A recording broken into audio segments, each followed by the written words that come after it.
নমস্কাৰ আপুনি চাই আছে প্ৰাইম টাইম 18 ষ্টুডিঅ'ত মই গীতাশ্ৰী প্ৰথমটো খবৰ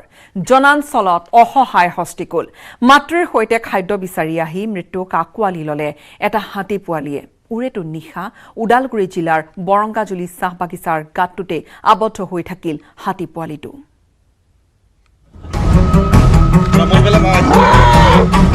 অসহায় পেটত ভোকৰ তাৰণা জনাঞ্চলত অসহায় হস্তিকুল খাদ্যৰ সন্ধানত বনাঞ্চলৰ পৰা জাকৰ সৈতে ওলাই আহি এইদৰে চিৎকাৰ কৰি উঠিছে গাঁতত আবদ্ধ এটা হাতী পোৱালিয়ে উদালগুৰি জিলাৰ বৰংগাজুলি চাহ বাগিচাৰ দৃশ্য এয়া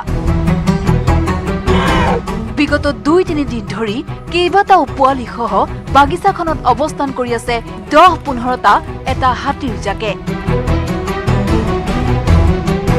কিন্তু খাদ্যৰ সন্ধানত বাগিচাত বিচৰণ কৰি থাকোতে শনিবাৰে নিশা হঠাৎ এটা খাৱৈত পৰি যায় কণমানি হাতী পোৱালিটো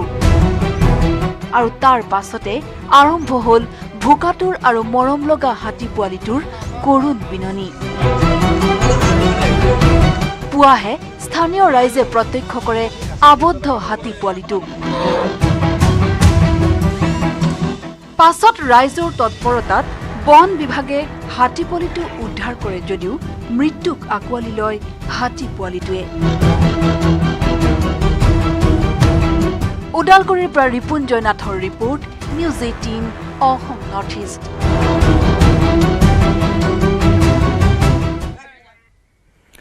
এবাৰ গোৱালপাৰাত আৰক্ষীৰ এনকাউণ্টাৰ আৰক্ষীৰ গুলীত নিহত হৈছে দুটাকৈ ডকাইত গুলীবিদ্ধ হৈ সংকটজনক অৱস্থাত চিকিৎসাধীন হৈ আছে এটা ডকাইত কি হৈছিল কেনেকৈ হৈছিল খেদাখেদি ডকাইতৰ দলৰ আৰু আৰক্ষীৰ চাওকি প্ৰতিবেদন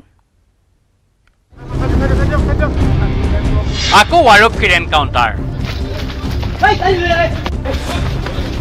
আৰক্ষীৰ গুলীত নিহত দুটা ডকাইত গুলীবিদ্ধ হৈ সংকটজনক অৱস্থাত চিকিৎসাধীন আন এটা গোৱালপাৰাত মাজনিশা কেইবা ঘণ্টা ধৰি চলে আৰক্ষী ডকাইতৰ মাজত খেদাখেদি গুলীয়াগুলী চিনেমাৰ দৰে এক কাহিনী আৰক্ষীৰ গুলীৰে থকা সৰকা হোৱা এইখন বাহনৰ পৰাই আৰক্ষীলৈ গুলীয়াই পলাবলৈ চেষ্টা কৰা 5জনীয়া এটা ডকাইতৰ দলৰ 3টা ডকাইত গুলীবিদ্ধ হয় দুটা ডকাইত নিহত হোৱাৰ লগতে গোৱালপাৰা অসামৰিক চিকিৎসালয়ত চিকিৎসাধীন হৈ আছে আন এটা গাড়ীৰ টায়াৰ জ্বলি স্তব্ধ হৈ পৰা বাহনখনৰ পৰাই নিশাৰ অন্ধকাৰত পলাই সাৰে আন দুটা ডকাইত ঘটনা অনুসৰি এই বাহনখনতে হাতত মাৰণাস্ত্ৰ লৈ 5জনীয়া ডকাইতৰ দল এটা গোৱালপাৰাৰ লক্ষীপুৰৰ পৰা ৰংছাই হৈ আগিয়া অভিমুখে যাত্ৰা কৰাৰ তথ্য আগতীয়াকৈ লাভ কৰিছিল আৰক্ষীয়ে আগিয়াত গাড়ীখন ৰখাবলৈ চেষ্টা কৰিছিল যদিও ক্ষিপ্ৰ বেগেৰে দুধনৈ অভিমুখে ৰাওনা হয় বাহনখন লগে লগে আৰক্ষীৰ দলটোৱেও পিছ লয় ডকাইতৰ দলটোক পুনৰ কৃষ্ণাই আৰক্ষীয়ে বাহনখন ৰখাব বিচাৰিছিল যদিও তাতো নৰোৱাকৈ তীব্ৰ গতিত আগবাঢ়ে ডকাইতৰ বাহনখন এইবাৰ দুধনৈ সমীপত আৰক্ষীৰ গাড়ীয়ে ডকাইতৰ গাড়ীখনক আগচি ধৰি ৰখাৰ চেষ্টা কৰে যদিও ডকাইতৰ দলটোৱে আৰক্ষীৰ দলটোলৈ গুলীচালনা কৰি দুধনৈৰ পৰা মাতিয়া হৈ মৰনৈৰ ফালে পলায়ন কৰে মৰনৈৰ ৰাজপথত বেৰিকেড বান্ধি ডকাইতৰ গাড়ীখন ৰখোৱাৰ চেষ্টা কৰে আৰক্ষীয়ে কিন্তু ডকাইতৰ দলটোৱে আৰক্ষীৰ বেৰিকেড ভাঙি গোৱালপাৰা চহৰৰ দিশে ৰাওনা হয় দুধনৈত আমি এইটো নাকা ষ্ট্ৰং নাকা আৰু দুধনৈ আৰু দুধদৰাত লগাইছে বাট সেইটো পাৰ্টি দুধনৈ নাকাৰ এইটো ক্ৰছ কৰিছে মাটিয়া আৰু মৰণাই পৰা এইটো টাৰ্ণিং লৈছে তাৰপিছত মৰণাইত আমি বেৰিকেডিং লগাইছে বাট এইটো বেৰিকেডিং এইটো ভাঙিছে আৰু স্পীড আপ হৈছে এইফালে গোৱালপাৰা পৰা এইটো আহিছে গাড়ী তাৰপিছত এইটো কাৰবালা এৰিয়াত তেওঁ মানে আমাৰ পাৰ্টিৰ ওপৰত ফায়াৰিং আৰম্ভ কৰি আছে ইন ৰিটেলিয়েশ্যন আমাৰ DSP headquarter led by team firing কৰি আছে তাৰপিছত তেওঁ পলাইছে মানুহ আৰু আমি গাড়ী চিজ কৰিছে আৰু লগে লগে এটা মানুহক আমি তাতে ইঞ্জুৰি পাইছে আৰু is brought dead in civil hospital তাৰপিছত আমি অলমোষ্ট 1-2 আৱাৰ্ছ মানে চাৰ্চ কৰি আছে এটা বিল আছে তাতে আপুনি এটা ইঞ্জুৰি মানুহ ইফালে গৈছে তাৰপিছত বিলৰ ভিতৰত এইটো টিলা এইটো এৰিয়া আছে তাত আমি ছেকেণ্ড এটা ইঞ্জুৰ্ড পাৰ্চনক এইটো পাইছোঁ তেওঁ চিভিল হস্পিটেলত এটা এডমিটেড আছে আৰু আৰ্লি মৰ্ণিং আমি ইণ্টেন্স চাৰ্চ আৰু কৰি আছে তাৰপিছত এটা এবাউট 50 মিটাৰ্ছ এৰাউণ্ড PO ওচৰত এইটো আৰু এটা ডেড বডি পাইছে he was killed by the bullet injury Goalpara চহৰ হৈ গাড়ীখন কাৰবালা পোৱাৰ পিছত আৰক্ষীয়ে ডকাইতৰ গাড়ীখনক লক্ষ্য কৰি গুলীচালনা কৰে। ডকাইতৰ দলটোৱে তীব্ৰ বেগেৰে গতি কৰে 1 নম্বৰ গোবিন্দপুৰৰ ফালে। পিছে আৰক্ষীৰ গুলীত ডকাইতৰ গাড়ীৰ টায়াৰত গুলী লাগি গাড়ী অচল হৈ পৰাত গাড়ীৰ পৰা নামি আৰক্ষীলৈ ধাৰাসাৰ গুলীবৰ্ষণ কৰে ডকাইতৰ দলটোৱে। আৰক্ষীয়েও গুলীৰে প্ৰত্যুত্তৰ দিয়াত ঘটনাস্থলীতে নিহত হয় এটা ডকাইত। 4টা ডকাইত আন্ধাৰৰ সুযোগ লৈ পলায়ন কৰে যদিও কিছু সময়ৰ পিছত ঘটনাস্থলীৰ নাতি দূৰত এটা ডকাইত গুলীবিদ্ধ অৱস্থাত ৰাইজে আটক কৰি আৰক্ষীক খবৰ দিয়ে। আৰক্ষীয়ে ডকাইতটো কৰায়ত্ব কৰি গোৱালপাৰা অসামৰিক চিকিৎসালয়ত ভৰ্তি কৰায়। আনহাতে পুৱাৰ ভাগত ঘটনাস্থলীৰ সমীপতে উদ্ধাৰ হয় গুলীবিদ্ধ আন এটা ডকাইতৰ মৃতদেহ। নিহত ডকাইত দুটা ৰেফাজুদ্দিন আৰু বাছেৰ আলী। আহত হৈ চিকিৎসাধীন হৈ আছে ৰাছিদুল ইছলাম নামৰ ডকাইতটো। আৰু এই খেদাখেদি গুলীয়াগুলীৰ মাজতে পলায়ন কৰে ইউচুফ আৰু মনোৱাৰ নামৰ আন দুটা ডকাইত। গোৱালপাৰাৰ পৰা অৰূপনাথ আৰু Rinku Das, news 18 Assam north east.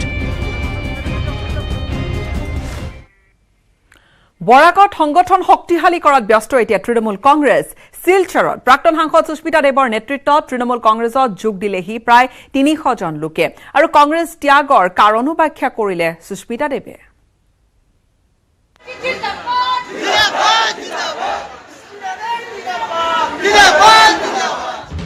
মমতা দিদিৰ নেতৃত্বত অসমৰ তৃণমূলৰ ভেটি সুদৃঢ় কৰিবলৈ সুস্মিতাৰ জোৰদাৰ কুচকাৱাজ। প্ৰাক্তন সাংসদ সুস্মিতা দেৱৰ তৎপৰতাত দেওবাৰে শিলচৰত তৃণমূল কংগ্ৰেছ দলত যোগদান কৰিলে 3 শতাধিক লোকে।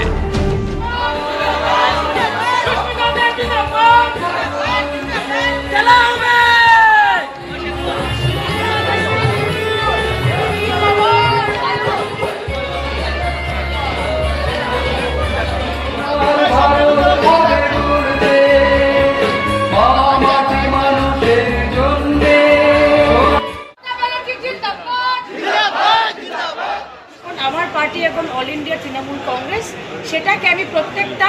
গ্ৰামে নিয়ে যাব আৰ সিদ্ধান্ত ৰাখব। যোৱা 16 আগষ্টত কংগ্ৰেছৰ পৰা পদত্যাগ কৰিছিল প্ৰাক্তন সাংসদ সুস্মিতা দেৱে। বৰাকৰ পৰা বিজেপিক উৎখাত কৰাটোকেই মুখ্য উদ্দেশ্য সাৰোগত কৰি তৃণমূলত যোগদান কৰা বুলি সদৰি কৰে সুস্মিতা দেৱে। আমি বলবো যে আসামের দরকার আছে, গণতান্ত্রিক দেশের দরকার আছে একটা নতুন দলের। আর আমরা সব জাতি ধর্ম ভাষাকে সমচোখে সমানভাবে দেখি। এইভাবেই আমরা আসাম আর বাকি উত্তর পূর্বাঞ্চল স্টেটে যাব। এবং আমার বিশ্বাস যে অল ইন্ডিয়া তৃণমূল কংগ্রেস একটা জাতীয় পার্টি হিসাবে আগামী দিনে কাজ করবে। ইফালে দেওবাৰে শিলিগুৰিত উপস্থিত হোৱা মুখ্যমন্ত্ৰী হিমন্ত বিশ্ব শৰ্মাই কয়, সুস্মিতা মমতাৰ এই কুচকাৱাজে কংগ্ৰেছ আৰু AIDFৰ ভোট বেংকতহে ভাঙোন আনিব, বিজেপিৰ একো ক্ষতি নকৰে। वो जितना तृणमूल करेगा कांग्रेस और UDF का वोट ही बांटेगा, तो हमारे लिए तो फायदा है। आना चाहिए, बहुत भरपूर स्वागत किया जाएगा। दीदी वहाँ जाते रहता है, माँ का प्रणाम करेगा, यहाँ बंगाल में चला आएगा। असम में क्या काम है दीदी का। Bureau report, news 18 Assam north east.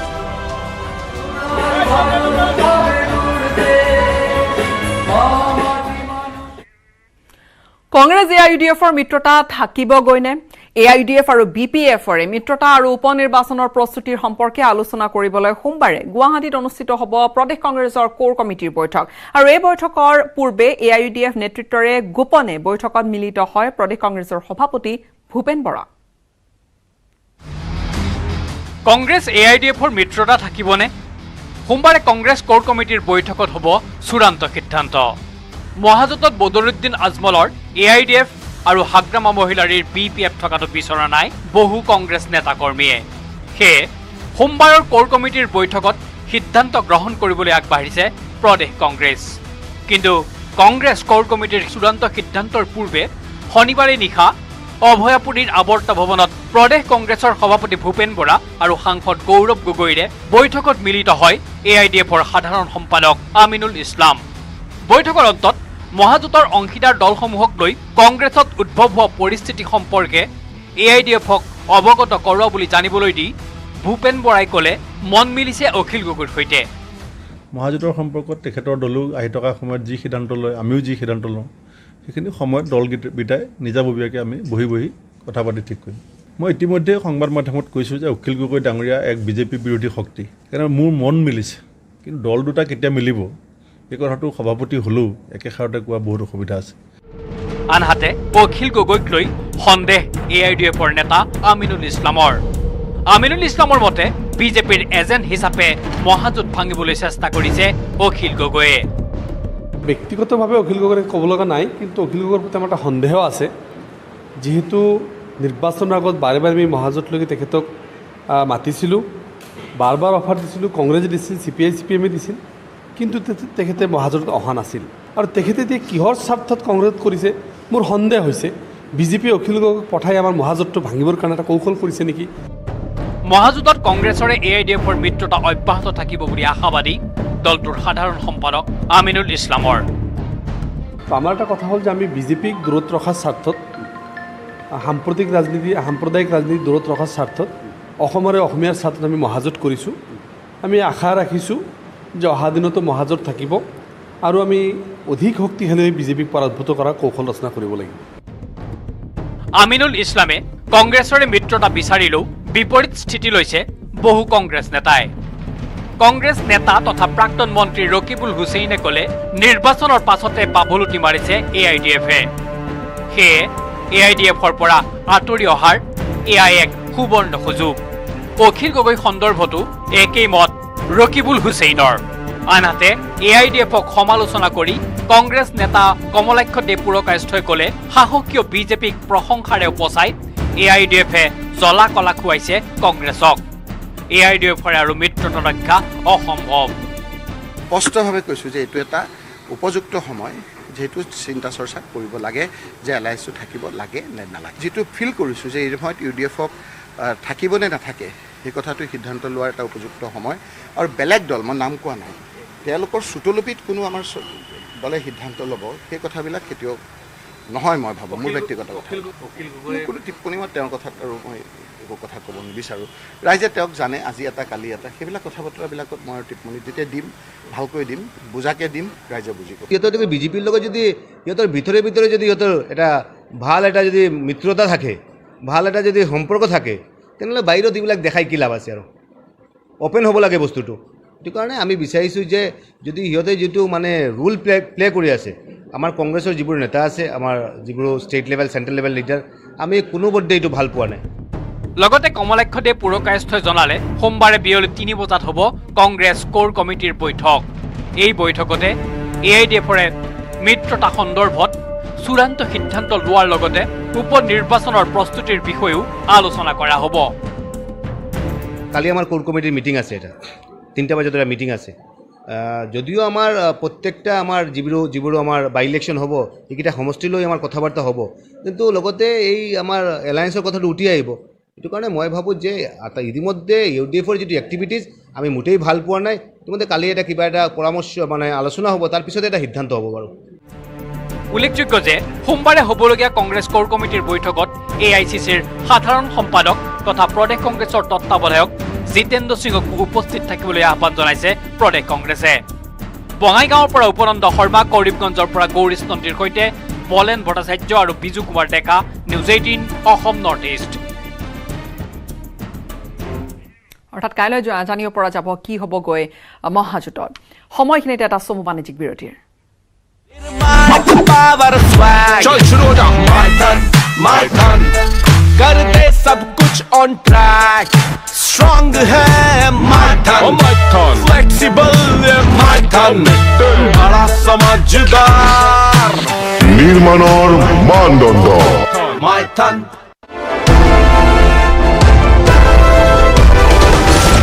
বিৰোধী অভিযান সোণাপুৰ টোল গেটত জব্দ কৰা হৈছে 7 কোটি টকা মূল্যৰ ড্ৰাগছ আৰু মালিগাঁও ড্ৰাগছ সহ আৰক্ষীৰ জালত পৰিছে দুটাকৈ সৰবৰাহকাৰী কাছাৰত আনহাতে ড্ৰাগছ মাফিয়াৰ আক্ৰমণত আহত হৈছে 5 জনকৈ লোক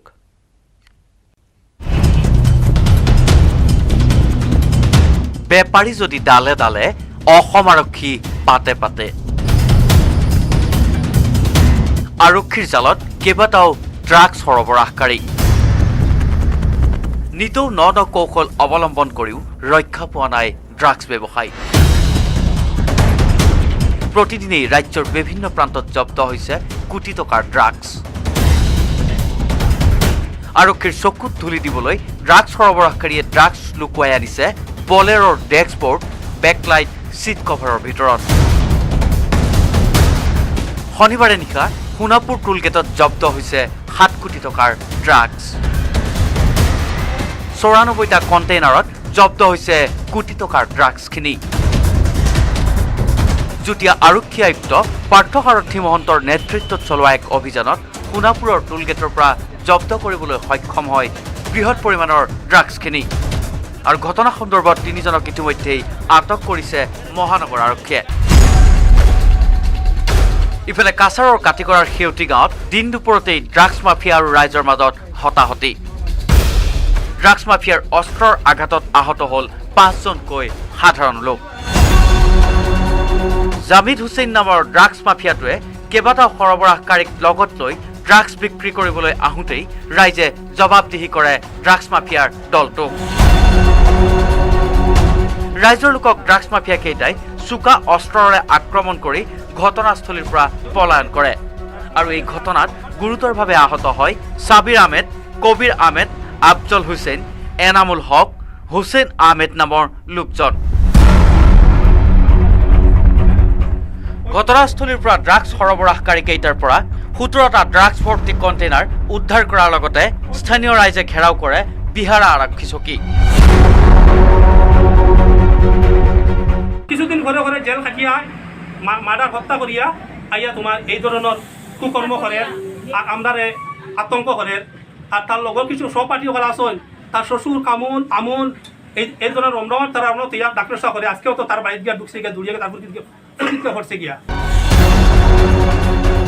একেদৰে দেওবাৰে মহানগৰ আৰক্ষীৰ জালত পৰে প্ৰাঞ্জল দাস, ৰাজু আলী আৰু মুস্তাফা আহমেদ নামৰ ড্ৰাগছ সৰবৰাহকাৰীকেইটা। মহানগৰীৰ মালিগাঁও গোটানগৰ স্থিত ছেইণ্ট মেৰিজ স্কুলৰ সমীপত অভিযান চলাই আটক কৰে ড্ৰাগছ সৰবৰাহকাৰীকেইটাক। আৰক্ষীয়ে ড্ৰাগছৰ সৰবৰাহকাৰীকেইটাৰ পৰা উদ্ধাৰ কৰে 25 গ্ৰাম ড্ৰাগছ, 3টা মোবাইল আৰু আপত্তিজনক সা সামগ্ৰী। ইফালে ড্ৰাগছ সৰবৰাহত ব্যৱহাৰ কৰা AS01AY 5161 নম্বৰৰ এখন চুইট বাহনো জব্দ কৰে অভিযানকাৰী আৰক্ষীৰ দলে। ধৃত ড্ৰাগছ সৰবৰাহকাৰীকেইটাই মহানগৰীৰ বিভিন্ন ঠাইত দীৰ্ঘদিন ধৰি ড্ৰাগছ সৰবৰাহত জড়িত হৈ আহিছিল। Bureau report, news 18 Assam north east. মহাজোঁটৰ অংশীদাৰ হৈ AIUDFৰ টিকট লৈ ভবানীপুৰৰ পৰা জয়ী হৈ বিধায়ক হোৱা ফণী তালুকদাৰে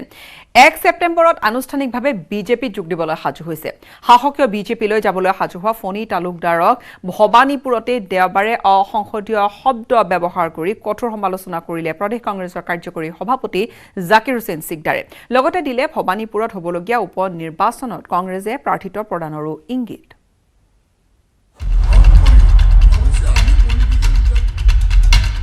ফণী তালুকদাৰ ফণী তালুকদাৰৰ নিচিনা এজন বেইমান, বিশ্বাসঘাতক, ক্ষমতালোভী, অতীতৰ পাপ মোচন কৰিবলৈ মহাজোঁট ত্যাগ কৰি ইউডিএফ ত্যাগ কৰি বেলেগ দললৈ যোৱা এজন চৰম বেয়া ব্যক্তি এজনক ভবানীপুৰবাসীয়ে বিদায় দিব নিশ্চিতভাৱে। ফণী তালুকদাৰ বিশ্বাসঘাতক, ফণী তালুকদাৰ ক্ষমতালোভী। ফণী তালুকদাৰ এজন বেইমান, বিশ্বাসঘাতক, ক্ষমতালোভী। এনেদৰে এতিয়া AIUDF এৰি বিজেপিত যোগদান কৰিবলৈ লোৱা ফণী তালুকদাৰক কঠোৰ ভাষাৰে সমালোচনা কৰিবলৈ আৰম্ভ কৰিছে মহাজোঁটৰ বিগ ব্ৰাদাৰ কংগ্ৰেছে। দেওবাৰে ভৱানীপুৰ ৰাজীৱ ভৱনত উপস্থিত হৈ দলীয় কৰ্মীৰ সৈতে আলোচনা কৰি প্ৰদেশ কংগ্ৰেছৰ কাৰ্যকৰী সভাপতি জাকিৰ হুছেইন সিকদাৰে ফণী তালুকদাৰক ক্ষুৰধাৰ সমালোচনা কৰে। 1 ছেপ্টেম্বৰত আনুষ্ঠানিকভাৱে বিজেপিত যোগ দিব ফণী তালুকদাৰে। বদৰুদ্দিন আজমল নেতৃত্বাধীন AIUDF ত্যাগ কৰি সাহসীয় বিজেপিত যোগ দিবলৈ সাজু হোৱা ফণী তালুকদাৰক উপ নিৰ্বাচনত হৰুৱাবলৈ সংকল্পবদ্ধ কংগ্ৰেছ। এই কথাকেই ভৱানীপুৰত দেওবাৰে ঘোষণা কৰিলে প্ৰদেশ কংগ্ৰেছৰ কাৰ্যকৰী সভাপতি জাকিৰ হুছেইন সিকদাৰে। ফণী তালুকদাৰৰ নিচিনা দুবাৰকে পৰাজয় হৈছে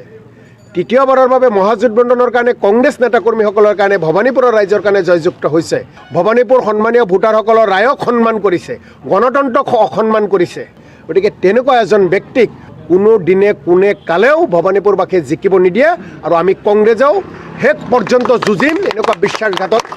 এখন সমাজৰ পৰা বিদায় দিবলৈ ইপিনে AIDFৰ সৈতে থকা মিত্ৰতা ভংগ কৰিবলৈ সাজু হোৱা কংগ্ৰেছে 2 এদিনতে মহাজোঁট সন্দৰ্ভত ল'ব সিদ্ধান্ত উপ নিৰ্বাচনত সেই হিচাপত কংগ্ৰেছে নিজাববীয়াকৈ প্ৰাৰ্থিত্ব দিয়াৰ ইংগিত দিলে জাকিৰ হুছেইন সিকদাৰে ক'লে তৃণমূল কংগ্ৰেছৰ মনত আঘাত দিয়া কোনো সিদ্ধান্ত নলয় দলৰ হাইকমাণ্ডে আমি আজি আহিছোঁ ৰিপৰ্টবিলাক ল'ম 31 তাৰিখে আমাৰ ৰিপৰ্টবোৰ ল'ব যিকেইটা সমষ্টিত উপ নিৰ্বাচন হ'ব একেলগে আমি বহি এটা সিদ্ধান্ত ল'ব কংগ্ৰেছে কোন পথেৰে আগবাঢ়ি যাব এটা কথাই কৈ থওঁ এইবাৰৰ কংগ্ৰেছ কৰ্মীৰ আৱেগ অনুভূতিক আমি কেতিয়াও আঘাত নিদিওঁ কংগ্ৰেছ কৰ্মীসকলে মনৰ পৰা যিটো বিচাৰিব সেইটোৱেই পাব হাইকমাণ্ড আমি ৰেডি হৈ আছোঁ পাঠশালাৰ পৰা ধ্ৰুৱজ্যোতি তালুকদাৰৰ সৈতে বিজু কুমাৰ ডেকাৰ report news 18 Assam north east ক্ৰমাৎ শোচনীয় হৈ পৰিছে ৰাজ্যৰ বান পৰিস্থিতি ব্ৰহ্মপুত্ৰ আৰু ইয়াৰ উপনৈসমূহৰ জলপৃষ্ঠ বৃদ্ধি পোৱাৰ ফলত প্লাবিত হৈছে ন অঞ্চল বানত পৰিছে কাজিৰঙাৰ বিস্তীৰ্ণ অঞ্চল প্ৰৱৰ্তন কৰা হৈছে টাইম কাৰ্ড নিয়ম নামানিলে ভৰিব লাগিব জৰিমনা দ্বিতীয়টো বানৰ কবলত কাজিৰঙা ৰাষ্ট্ৰীয় উদ্যান শনিবাৰলৈকে বাঢ়নি পানীয়ে কাজিৰঙা ৰাষ্ট্ৰীয় উদ্যানৰ 30তকৈ অধিক বন শিবিৰ জলমগ্ন কৰিছে উদ্যানখনৰ কহৰা বাগৰি বুঢ়া পাহাৰ আৰু অগৰাতলি বনাঞ্চলৰ কেইবাটাও বন শিবিৰ জলমগ্ন হৈছে অগৰাতলি বনাঞ্চলৰ 15টা বন শিবিৰ কহৰা বনাঞ্চলৰ 16টা বাগৰি বনাঞ্চলৰ 20টা বুঢ়া পাহাৰ বনাঞ্চলৰ 9টাকৈ বন শিবিৰ জলমগ্ন হৈছে বাঢ়নি পানীত বানৰ প্ৰকোপত দিশহাৰা কাজিৰঙা ৰাষ্ট্ৰীয় উদ্যানৰ বন্যজীৱকুলে কাৰ্বি পাহাৰলৈ গতি কৰিছে বান পৰিস্থিতিৰ প্ৰতি লক্ষ্য ৰাখি কাজিৰঙাৰ ৰাজপথত ইতিমধ্যে প্ৰৱৰ্তন কৰা হৈছে টাইম কাৰ্ড দেওবাৰে পুৱা 6 বজাৰ পৰা কাজিৰঙাৰ 37 নং ৰাষ্ট্ৰীয় ঘাইপথত বন বিভাগে প্ৰৱৰ্তন কৰিছে এই টাইম কাৰ্ড ৰাষ্ট্ৰীয় উদ্যানখনৰ বোকাঘাট অঞ্চলৰ বৰজুৰিৰ পৰা বুঢ়া পাহাৰ বনাঞ্চলৰ আমগুৰিলৈকে 49 কিলোমিটাৰ পথ 73 মিনিটত অতিক্ৰম কৰিব লাগিব বাহনসমূহে আৰু এই নিৰ্দেশনা উলংঘা কৰিলে জৰিমনাৰ সন্মুখীন হ'ব বাহনসমূহ উল্লেখ্য যে শনিবাৰে নিশা কাজিৰঙাৰ হালদিবাৰীত বাহনৰ খুন্দাত মৃত্যু হৈছিল এটা পহুৰ টাইম কাৰ্ড আজি ৰাতিপুৱা 6টা বজাৰ পৰা ইয়াত লাগু কৰা হৈছে এটা বৰজুৰি বোকাখাটত টাইম কাৰ্ড ষ্টাৰ্ট হৈছে আৰু ইপিনে ৰাঙলত ষ্টাৰ্ট কৰা হৈছে আৰু ৰাষ্ট্ৰীয় উদ্যানৰ পানী কালি পাছবেলাৰ পৰা যথেষ্টখিনি বৃদ্ধি হৈছে বৰ্তমান কহৰা বনাঞ্চলৰ ৰেঞ্জৰ আণ্ডাৰত 16টা বন শিবিৰ এতিয়া পানীৰ তলত পানীৰ হৈছে জলপৃষ্ঠ ইফালে বানত পৰিছে কাজিৰঙা ৰাষ্ট্ৰীয় উদ্যানৰ গোপাল জাৰণী বন শিবিৰ কাজিৰঙাৰ ষষ্ঠ সংযোজনৰ কাষতে লাগি থকা গহপুৰৰ গোপাল জাৰণী বন শিবিৰটো বিগত 3টা দিন ধৰি বাঢ়নি পানীয়ে বুঢ়াই পেলাইছে মাজুলীতো অপৰিৱৰ্তিত হৈ আছে বান পৰিস্থিতি ব্ৰহ্মপুত্ৰৰ জলস্তৰ বৃদ্ধি পোৱাৰ ফলত বন্ধ হৈ আছে মাজুলী নিমাতী সংযোগী ফেৰী সেৱা ভদিয়াবানৰ কবলত পৰিছে মাজুলীৰ নদীকাষৰীয়া বিস্তীৰ্ণ অঞ্চল মাজুলীৰ শালমৰা সোণাৰীবাৰী ভকত চাপৰি বামুণগাঁও কৰতিপাৰ উখল চুককে ধৰি বহু অঞ্চল বানৰ কবলত পৰিছে আনহাতে নগাঁও জিলাৰ চামগুৰি লাওখোৱাত অধিক অৱনতি ঘটিছে বান পৰিস্থিতিৰ শনিবাৰে 3 নং ভোৰবন্ধাত এটা কৃষিবান ব্ৰহ্মপুত্ৰৰ বাঢ়নি পানীৰ কবলত ছিঙি যোৱাৰ পাছত নিশাটোৰ ভিতৰতেই প্লাবিত হৈছে 4 নং ভগামুখকে ধৰি কেইবাখনো গাঁও বানৰ কবলত পৰিছে 4 নং ভগামুখৰ কেইবা শতাধিক পৰিয়াল গৰু ছাগলী মানুহ এতিয়া থাকিবলৈ জেগা নাইকিয়া হৈছে গোটেই ঘৰ ডুবিছে গৰু গোহালি ডুবিছে গৰু ৰাস্তাত বান্ধিবলগীয়া হৈছে আৰু মানুহ এতিয়া কিছুমানে ৰাস্তাত মানে থাকিবলগীয়া হৈছে টিউবাল চিপাল তৰি চাবুৱাতো বান পৰিস্থিতি শোচনীয় হৈ পৰিছে বানৰ কবলত পৰিছে কেইবাখনো ৰাজহ গাঁও